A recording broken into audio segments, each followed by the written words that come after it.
Hello, hello, hello, hello. What's up, everybody? And welcome to my AEW Dynamite review. A lot of things to talk about on the show tonight. What does AEW really have planned going on since the whole St. Patrick's Day slam from last week? What do we got going on tonight other than the TNT title being on the line? What do we kick it off with, huh? We kick it off with the AEW champion Kenny Omega going against Matt Seidel. Reason why? Because of, coked out Tony Khan, as everybody's saying right now, and his 9 days, 9 days, 9 days, 9 days. I'm not gonna do the whole imitation, but his 9 days coked out promo made this match. I don't know what really happened on elevation. I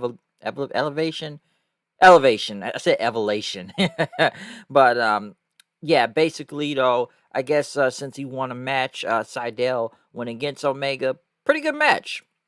Not bad at all. I'm gonna have a lot to say about Omega later in the show, but this was not a bad match at all. I like the counters from Seidel. I will say that, especially getting out of the One Wing Angel. I'm just surprised, like how many V triggers to the face was he gonna take until Omega got the One Wing Angel on him.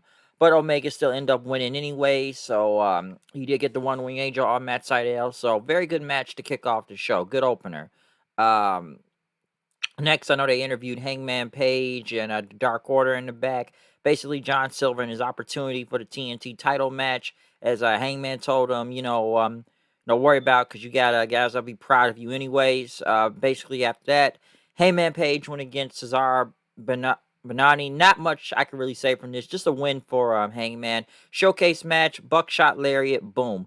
I say this about Hangman all the time. I like Hangman Page, but I still question his booking in this company and why they still have him hanging around the Dark Order, okay?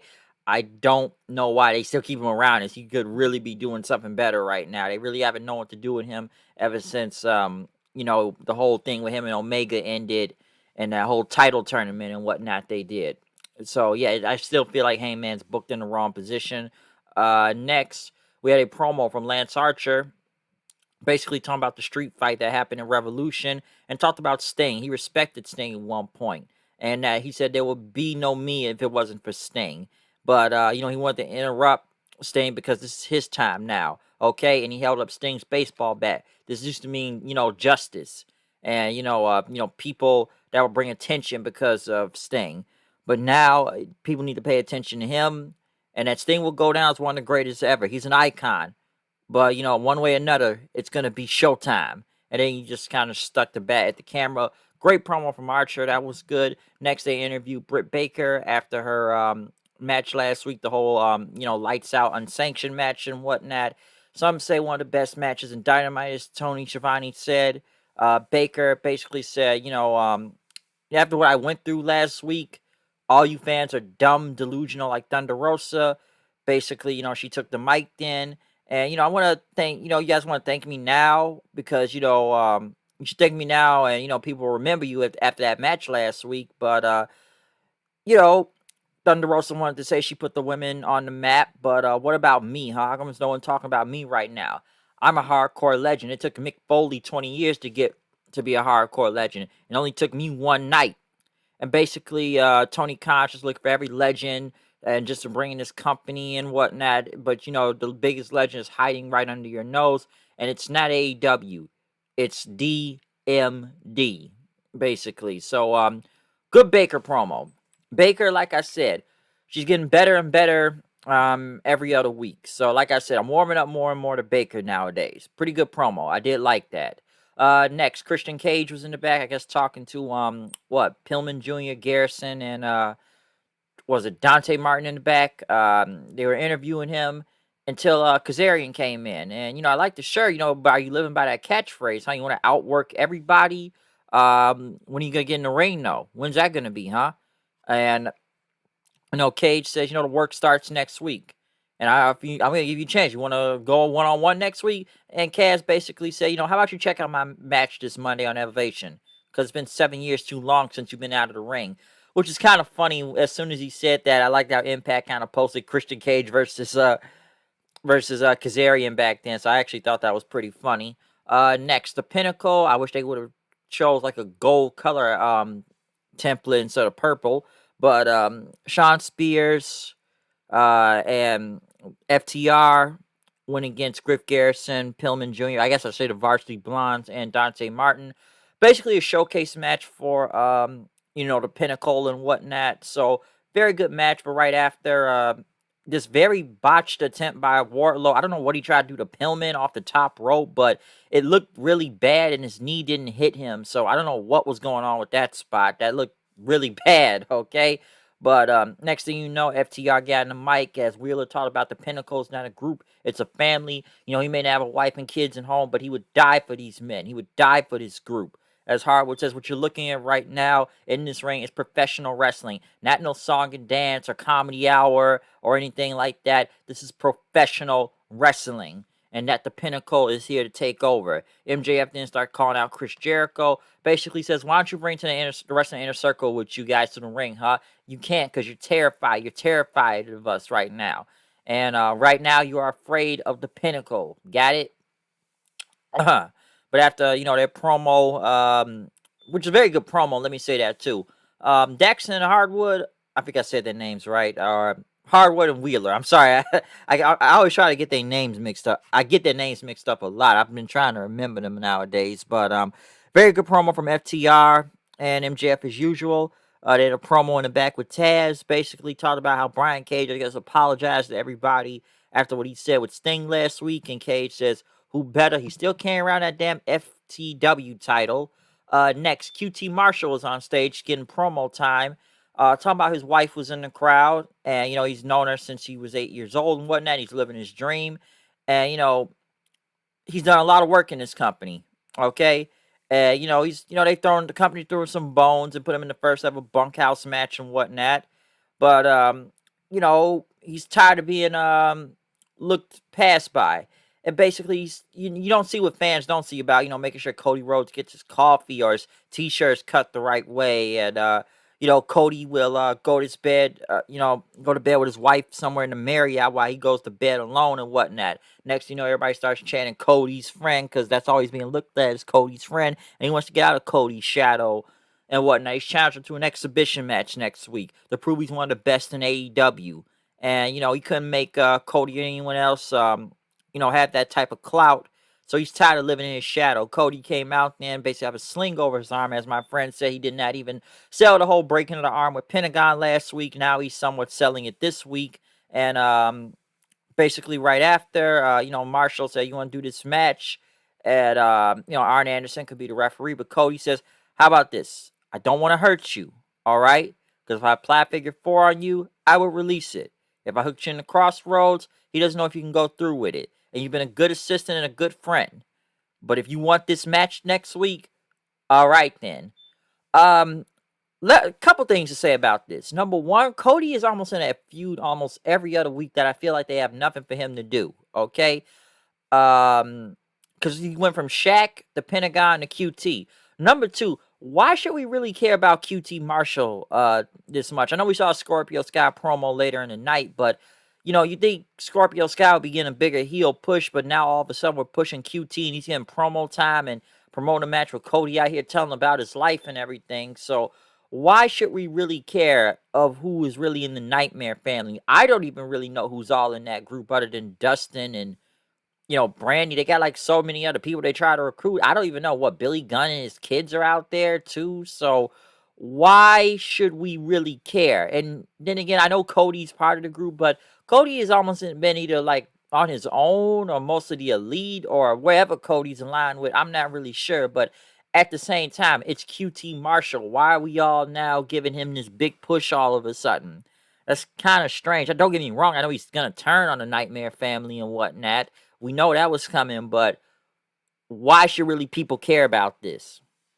It's not like it was some high top feud or people really kind of, gave a fuck about. So it's kind of strange that he's just getting this big push all of a sudden. I thought his promo it wasn't bad or anything. I don't think it was bad. I think it was pretty good, but it's just kind of strange all of a sudden, he's getting this much mic time out here and that we all should care if he's going to go against Cody. But, Cody's got nothing else going on, so he's got to like switch feuds almost every other week, it looks like. Okay, so very strange that QT is getting this push all of a sudden. Next, the Young Bucks, Brandon Cutler, or Bitch Boy Cutler, as some would say, went against Pentagon, Phoenix, and Laredo Kid. The reason why Laredo Kid, Pac is hurt right now. I think he injured his ankle, unfortunately. No, not his yeah, I think it was an ankle injury, I believe. So we don't know how long Pac will be out, so that's why they brought in Laredo Kid tonight. If it's one thing I can really say about this match, it was a spot fest, okay? It was mostly a spot fest. That's all it really was. My co-host, he didn't even really want to watch the match because he just doesn't really like Young Bucks matches. Him, my co-host, and even my dad said this too. He felt like and he doesn't even watch wrestling like that. He just happened to see it, and he just thought it looked very choreographed, and it just looked like a bunch of dance moves out there. And a lot of people said that about the Young Bucks too. I just thought the match was a spot fest, but my co-host, he just wasn't really going for it though. I just know Laredo Kid got the win with the Spanish Fly off the top rope, but this was a spot fest match. Next thing you know, Kenny Omega comes out and takes out Laredo Kid with the mic and just starts hitting everybody with the title belt then. And then Omega said, I'm having some flashbacks. A few years ago, we had this match at Fighter Fest, which was true. And, he could have stayed home with his family and the people that love him. But, he could have gone to greener pastures in New York, as in for WWE. But, he never chose AEW. He chose the Young Bucks, okay? And, AEW is the best wrestling on the planet. And, he could have sat with the cool kids. But you guys want to choose Cutler over me. You want to choose the cameraman right here, your bag boy and everything, all right? And Callis, might come off abrasive and everything, but I'm gonna give you guys a chance. I'm gonna give the Bucks a chance. I'm gonna give both of you a chance right now. Do the too sweet sign. It's now or never, and do it. He told them to do it, but the Bucks, they weren't really gonna go, so they left the ring. And they go tell Cutler to carry your gear. He's your bag carrier, anyways. And then next thing you know, Pentagon and Phoenix end up taking Omega down with a super kick. And then, Gallows and Anderson come out for the save, and he's already bleeding from the mouth, which it's kind of funny. Where were they? They waited until he got kicked in the face until all this happened. Omega's promo, I feel like he tends to ramble off a lot. I thought his promo made literally no sense to me on Impact last night. But here's another question. Where the hell is Rich Swann? This would have been another perfect opportunity for Rich Swann to come out and attack Omega from behind. I'm not going to get into the whole one-sidedness between that match and Impact right now. I've already said enough about that last night in my Impact review, but this would have been a perfect time for, Rich Swann to show up.